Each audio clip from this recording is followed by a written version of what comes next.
दोस्तों नमस्कार, राम राम। मैं वीडियो बना रहा हूँ अल्बानिया के बारे में। दोस्तों अल्बानिया में फैक्ट्री वर्कर, वेयर हाउस और कंस्ट्रक्शन फील्ड में, पैकिंग जॉब में, ये सब सारे कॉम नॉर्मल जो जॉब है नॉर्मल मिलते हैं वहाँ पे।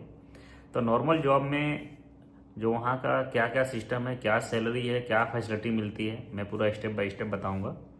तो वहाँ पे जो काम है, जैसे कि आप पैकिंग जॉब में करते हो, फैक्ट्री में मशीन ऑपरेटर हो, वेयर हाउस में जो स्कैनिंग करना, शिपिंग, ये सब काम होते हैं। तो अगर आप वहाँ पे आप जाते हो तो वहाँ पे नॉर्मल जो सैलरी है 500 से लेके 600, 650 यही सैलरी मिलती है। ये सब होते हैं अनस्किल जॉब। ठीक है, जो पैकिंग, फैक्ट्री वर्कर, ये सब अनस्किल जॉब होते हैं। हाँ, वहाँ पे रह के आप मशीन वशीन ऑपरेटिंग सीख जाते हो या आप पहले से जानते हो तो फिर उसमें थोड़ा हो सकता है 600, 650 सैलरी लग जाए। बट नॉर्मल सैलरी है 500 से 550, 600 इतनी सैलरी मिलती है, 500 से लेकर 600 के बीच में, जो मीन्स अनस्किल जॉब है, पैकिंग, फैक्ट्री, ये सब।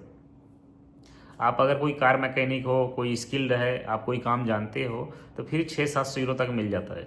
ठीक है। और अल्बानिया में अब ये हो गया सैलरी का। अब अल्बानिया में फैसिलिटी क्या मिलती है कंपनी की तरफ से? आपको रूम, एकोमोडेशन और फूड का पैसा मिलता है, एकोमोडेशन फ्री मिलता है, जिसमें आपको कॉस्ट नहीं लगाना है। सारा लाइट बिल, पानी, जो भी चीज़ें हैं सब कंपनी देती है और अच्छा एकोमोडेशन मिलता है। और ये नहीं है कि बेड के ऊपर बेड वाला सिस्टम नहीं है। यूरोप में सिंगल बेड मिलता है और आपको वॉशिंग मशीन जो भी है, मतलब कि एक अगर अपार्टमेंट है उसमें 3 रूम है तो एक रूम में 2 आदमी होते हैं। इस तरह से यूरोप में रूम है। ठीक है, एक रूम में 2 आदमी, अगर बड़ा एरिया है, बड़ा रूम है तो 3 आदमी, 4 आदमी हो सकते हैं। बट सिंगल बेड सबको मिलता है। और यहाँ पे अपना बनाओ अपना खाओ, यहाँ पे सिस्टम है। कंपनी आपको किचन सब कुछ प्रोवाइड करेगी, अपार्टमेंट के हिसाब से सब कुछ सेट रहता है। आपको एक अपार्टमेंट लेके दे देंगे, उसमें 5 आदमी, 6 आदमी जैसे रहते रूम रहता है उस हिसाब से रहते हैं। और आप यहाँ पे बेसिक सैलरी वही है, 500-600 कमाओगे। ओवर टाइम करोगे तो 700-800 तक जा सकते हो। और आपकी जो भी सैलरी है आफ्टर टैक्स है, सेव मनी है। इसमें से कोई टैक्स नहीं है, क्योंकि टैक्स एम्प्लॉयर भरता है। ये आपको सेव मनी मिलती है। ठीक है।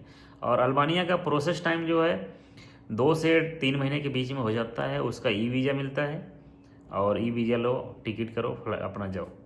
अगर कोई प्रोवाइड कर रहा है तो फिर वो सब सब कुछ करके देंगे, उनकी जो बात हुई है वो अपना करके देंगे।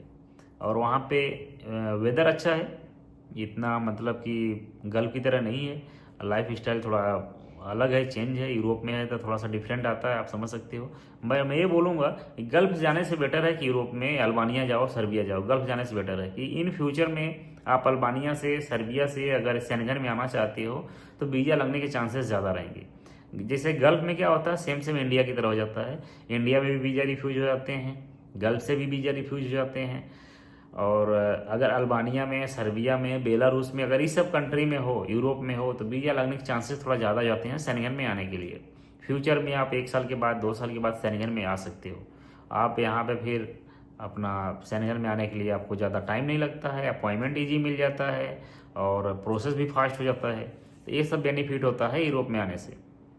और अगर यहाँ पे आके, बहुत बड़ी सैलरी तो नहीं बताऊंगा, जो रियल है वही है। अगर आप यहाँ पे आके एक नॉर्मल आदमी, मेसन हो चाहे लेबर हो, 60-70 हज़ार अगर सेविंग कर लेता है तो शायद एक हिसाब से ठीक है कि अपने फैमिली को अच्छा मतलब बैकग्राउंड बना सकता है, अपने बच्चों को अच्छी शिक्षा दे सकता है। 60-70 हज़ार एक फैमिली के लिए, एक नॉर्मल फैमिली के लिए जो एकदम लो कैटेगरी का, उसके लिए अच्छा है कि मतलब उसे अपने घर पे 60-70 हज़ार भेज सकता है।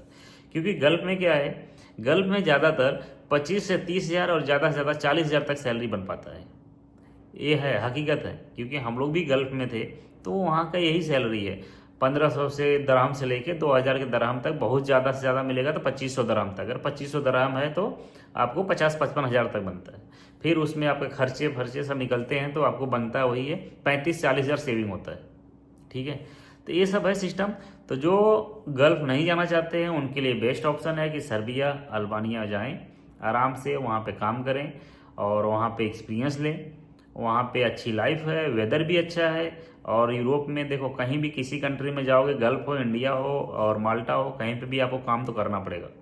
किसी को काम नहीं करोगे तब कोई प्यारा नहीं है। काम हर जगह करना पड़ेगा, काम करने के ही लोग पैसे देते हैं। और यहाँ पे काम करके, ओवर टाइम करके आप आराम से 60-70 हज़ार तक सेविंग कर सकते हो। ये बेनिफिट है। और बाकी फ्यूचर में वहाँ से और आपको मतलब कि कंपनी चेंज करते हो, आपका एक्सपीरियंस होता है अल्बानिया के अंदर या सर्बिया में रह के सर्बिया में, तो 100-200 यूरो बढ़ जाते हैं फिर वहाँ पे फिर, क्योंकि समय के हिसाब से जब चेंज करते हो तो फिर आपको सैलरी भी अच्छा मिलता है और वहाँ पे आप अपना और बेनिफिट ले सकते हो और वहाँ से आप ईशानगंज में भी आ सकते हो। ये सब सारी सुविधाएं आपको मिलेगी।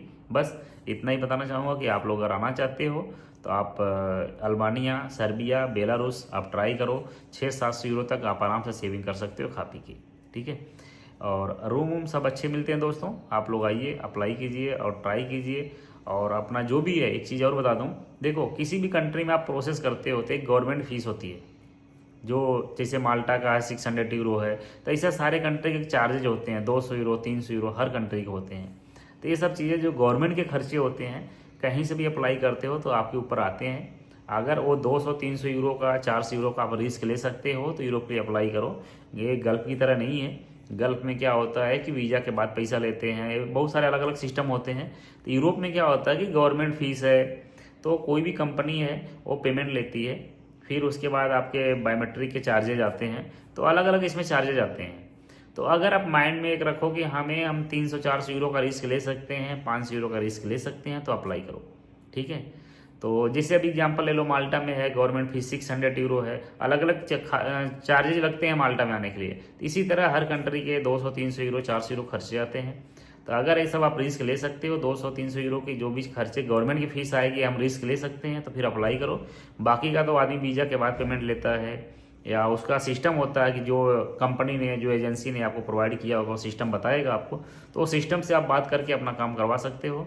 तो वही चीज़ें हैं कि प्रोसेस करने से पहले सारा सिस्टम समझ के फिर प्रोसेस करो, ठीक है। कि आपको नॉलेज होना ज़रूरी है, आप कोई भी नॉलेज रख के तब किसी कंट्री के बारे में अप्लाई करो। इस तरह से नहीं करो कि कोई फ़ोन कर दिया, कोई स्टेटस लगा दिया, बात करके पेमेंट कर दिया, प्रोसेस इस तरह से नहीं करो।